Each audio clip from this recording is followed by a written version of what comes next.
Intro के part खत्म करने के बाद, इंट्रो थोड़ा बोरिंग था, हमारे सामने पहले जो ट्रैवलर्स आते हैं, स्कॉलर बोल सकते हैं, वो आते हैं अल बिरूनी। और इनके बारे में पढ़ना बहुत ज़्यादा इंपॉर्टेंट है क्योंकि इनसे रिलेटेड जो क्वेश्चंस है क्लास 12 की हिस्ट्री में एग्जाम में ज़्यादा पैरावाइज है, तो पैरावाइज हमको लिखने की ज़रूरत नहीं है, हम इसको एज अ जो इम्पॉर्टेंट चीज़ें हैं वही रखेंगे। तो क्या है, इसको लिखते जाओगे जो जो मैं बोलूँगा। सबसे इनका टाइम कब से कब है, 973 से लेकर के 1048 BC तक। नाम क्या था, तो अबू रेहान अल बिरूनी, क्या नाम था पूरा, हाँ अबू रेहान अल बिरूनी। दूसरा, जन्म कहाँ हुआ था, he was born in 973 in Khwarazm Uzbekistan. तीसरा क्या जानना उनके बारे में, he was a great scholar, scientist and historians, वो एक बहुत ही महान स्कॉलर थे, साइंटिस्ट थे, हिस्टोरियन थे।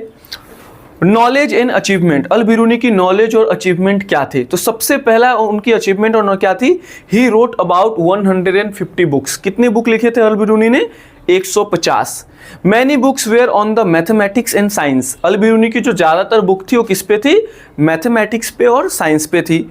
ही न्यू मैनी लैंग्वेजेस, उनको बहुत सारे लैंग्वेजेस आते थे। कौन कौन से languages, such as Arabic, Persian, Hebrew and Sanskrit. Interest in India, Al Biruni India क्यों आए, उनकी इंटरेस्ट क्यों हुई इंडिया में, तो क्या है, Al Biruni came to India during the invasion of सुल्तान मोहम्मद गजनी। जब सुल्तान मोहम्मद गजनी इंडिया में इन्वेड कर रहा था, उस दौरान ही अल बिरूनी भारत आए।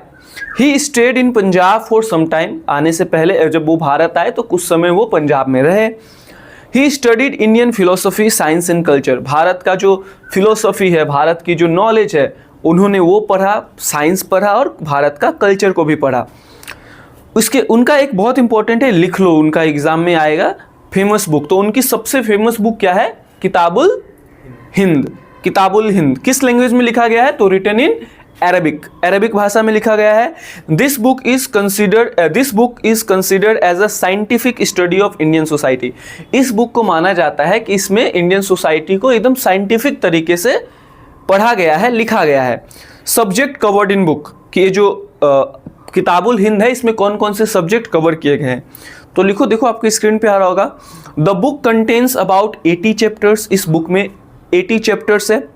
इट डिस्कस, और ये जो बुक है क्या डिस्कस करता है, philosophy, Hindu philosophy, religion, astronomy, social life, customs and traditions, weight and measurements and law. Al Biruni studied the caste system carefully, India में कास्ट सिस्टम था, तो अल बिरूनी ने भारत का जो कास्ट सिस्टम था उसके बारे में बहुत अच्छे से स्टडी किया। He said that social division existed in other countries. He said that social divisions exist in other countries like Persia too, कि भारत में जो सोशल डिवीजन था वो बाकी देशों की तरह ही था। कास्ट सिस्टम इन इंडिया, लेकिन भारत का जो कास्ट सिस्टम था, लेकिन भारत का जो कास्ट सिस्टम था, but he criticize the rigid caste system in India, लेकिन भारत के जो कास्ट सिस्टम था उनको उन्होंने क्रिटिसाइज किया।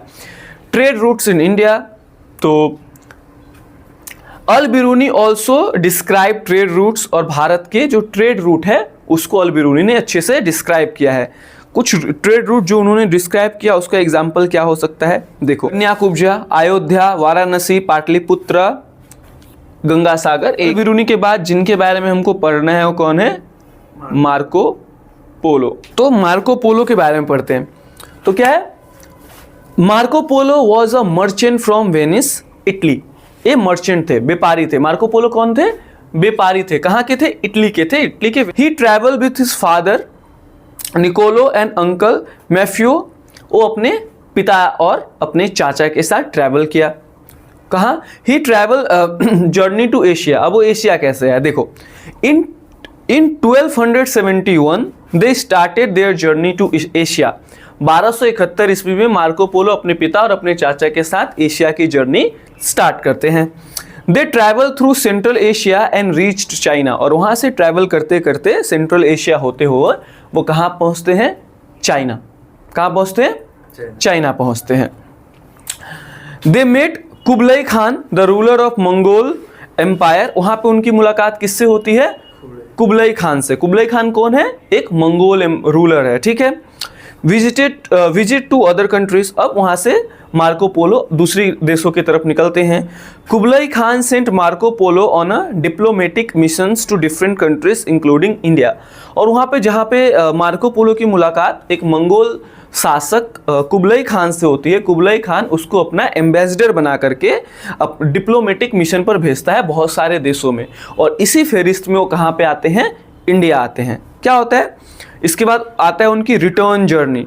तो Marco Polo return to Venice in 1295 और इस सारी जर्नी कंप्लीट करने के बाद 1295 में वो वापस वेनिस की तरफ, इटली की तरफ निकलते हैं। सब डेट बहुत इंपॉर्टेंट है। Later he was captured during the war between Venice and Genoa. वहाँ पे एक लड़ाई होती है वेनिस और जिनोआ के बीच और इस लड़ाई में उनको कैप्चर कर लिया जाता है। हाँ, writing of his book in prison, वो प्रिजन में रह करके, जेल में रह करके वो बुक लिखते हैं और उसमें वो क्या बताते हैं, इनकी जो बुक है रस्टिचिलो रोट देम इन फ्रेंच, और इनकी जो बुक है उसको फ्रेंच में बाद में लिखा गया। इनके बुक का जो टाइटल है वो बहुत इंपॉर्टेंट है, हमको जानना पड़ेगा। बुक का नाम क्या है इसका, the travel of Marco Polo. Marco Polo की जो बुक है उसका नाम है the travel of Marco Polo. Important है, नाम बहुत जरूरी है। इंफॉर्मेशन अबाउट इंडिया की इस बुक में the travel of Marco Polo में इंडिया के बारे में क्या लिखा गया है, तो क्या लिखा गया है, in his book Marco Polo describe Indian climate, social life, religious practice, कि भारत की मौसम, क्लाइमेट, भारत की जलवायु कैसी है, यहाँ की सामाजिक जिंदगी, सोशल लाइफ कैसी है और रिलीजियस प्रैक्टिस कैसी है, यहाँ के लोग किस तरह के भगवानों की पूजा करते हैं, किस तरह के त्योहारों को मनाते हैं। इसके अलावा लाइफ स्टाइल ऑफ पीपल, यहाँ के लोगों के बारे में, यहाँ के लोगों की लाइफ स्टाइल कैसी है, डिस्क्रिप्शन ऑफ क्लाइमेट, बोल दिए जलवायु। He wrote that India had very hot climate, और मार्को पोलो ने अपनी किताब the travel of Marco Polo में लिखा है कि इंडिया की जो क्लाइमेट थी, जलवायु थी, तब भी बहुत ज़्यादा गर्म थी। Because of the heat people वोर वेरी लिटिल क्लोथ्स, और बोलता है कि इसी वजह से, इतनी गर्मी की वजह से इंडिया के जो लोग थे बहुत कम कपड़े पहनते थे। यहाँ पे एक और कॉन्ट्राडिक्शन है, मैं आपको बता दूं कि मार्को पोलो कहाँ गया है मैटर करता है, क्योंकि हमारे यहाँ पे कुछ जगह है जहाँ पे बहुत गर्मी पड़ती है, नॉर्थ इंडिया